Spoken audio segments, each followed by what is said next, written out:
How's it going, Guardians? It is Turkey here again at SCN Hub, bringing you another Titan build video.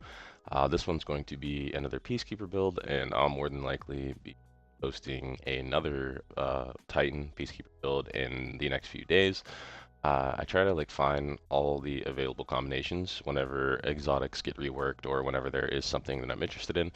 And there is one other legendary, and I've kind of sifted through almost every legendary SMG in the game to find combos that actually would work on Peacekeepers, and there's only a couple that I haven't been able to snag and actually try.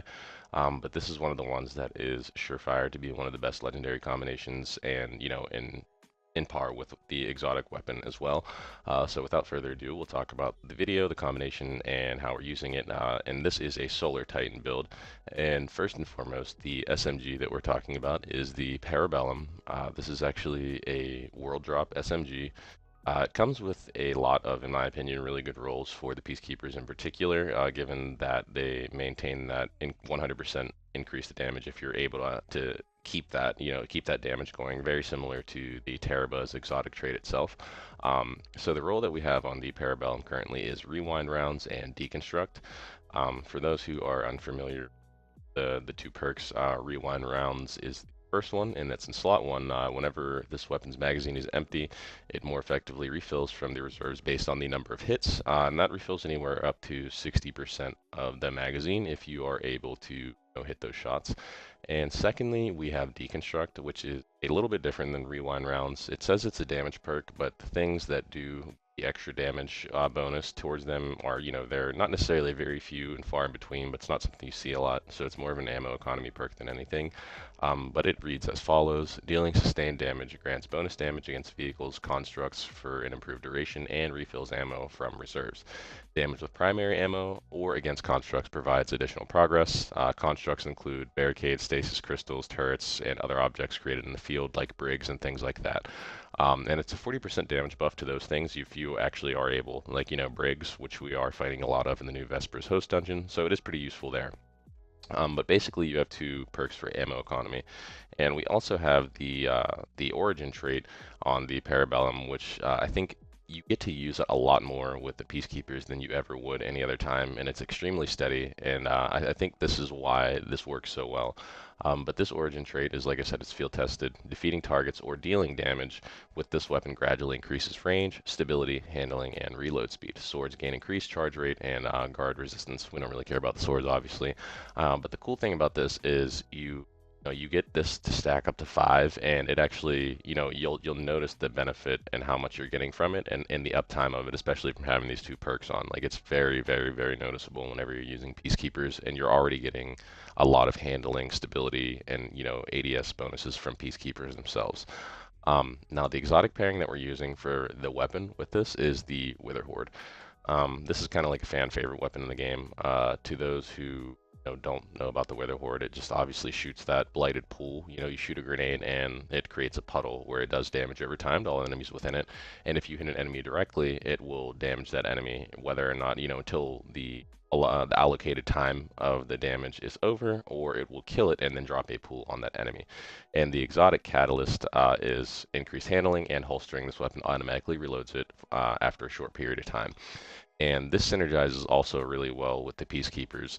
And I'll, hurry up and hop over to this and tell you why. The reason, obviously, we're using the exotic to increase our SMG damage, but this also reloads stowed SMGs. So the moment that you actually go to fire your Witherhoard, if you just kind of just sit there for another millisecond and just wait, not forever, you can pull out your SMG and it'll be fully reloaded. And the odds are, if you're in a DPS encounter, it's not like you're going to have to do that again, more than likely until your Witherhoard proc goes away, or until you have to reload.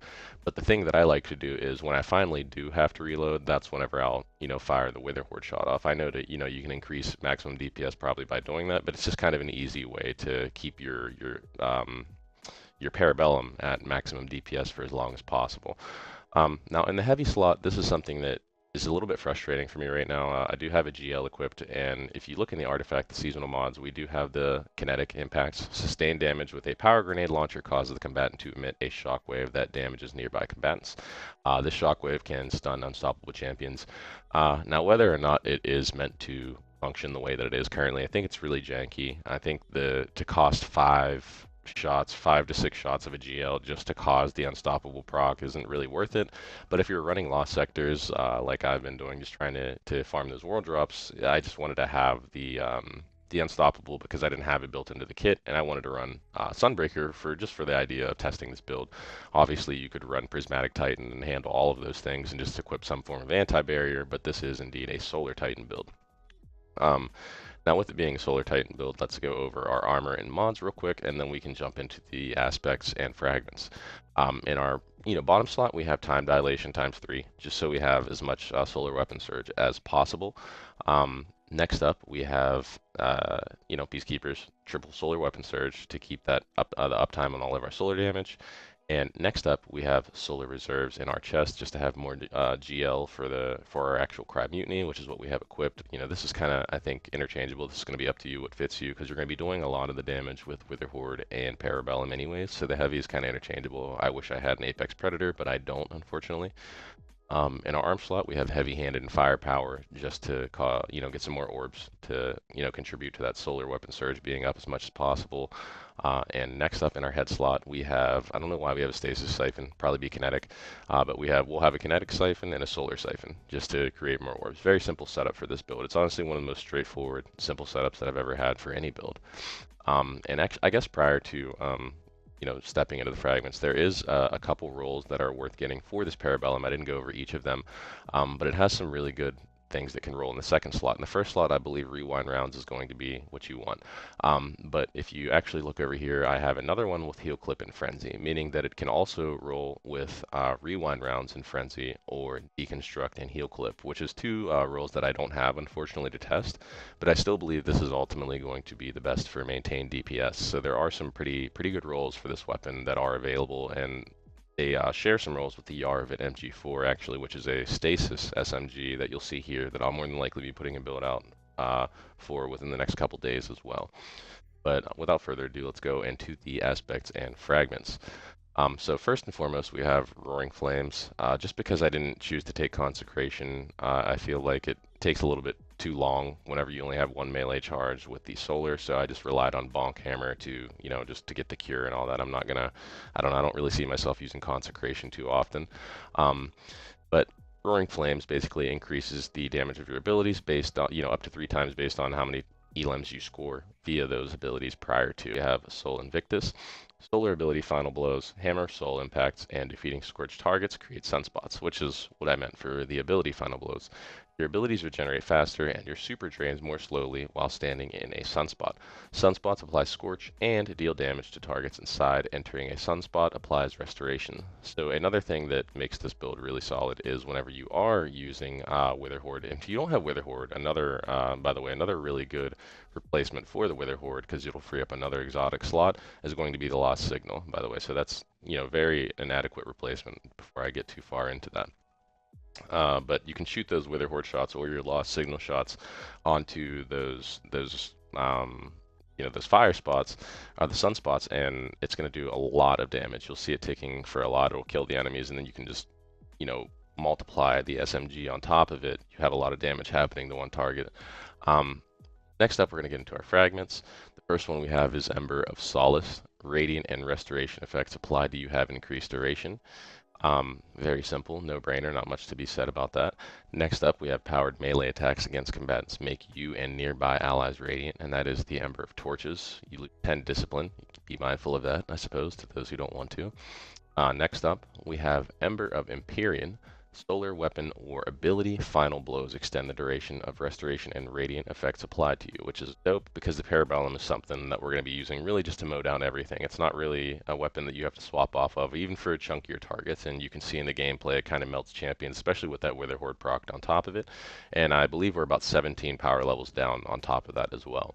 And next up, we have Ember of Mercy. When you revive an ally, you and other nearby allies gain restoration.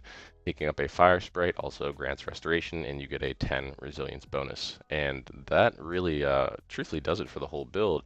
And this, honestly, I think is a very, very fun way to play the game. Very simple, and you do a lot more DPS than I expected. You'll see in the background there's some footage of me just only using the SMG, and I still was able to put out like 3 mil. I think I just didn't switch a heavy or or anything. Just didn't use my super on the boss, and I was still able to put out like 3 mil, 4 mil damage. It's actually pretty insane. To those who enjoy the Peacekeeper and being able to free up your exotic slot, especially now that the Peacekeepers have been changed, this is a really, really good build in my opinion, and a really good weapon for it. So if you are getting a lot of Parabellums from world drops, make sure that you're paying attention to the roll that you get and you don't just delete it. As well as the Yarvid MG4, which I said I'll be doing a build on that one soon as well.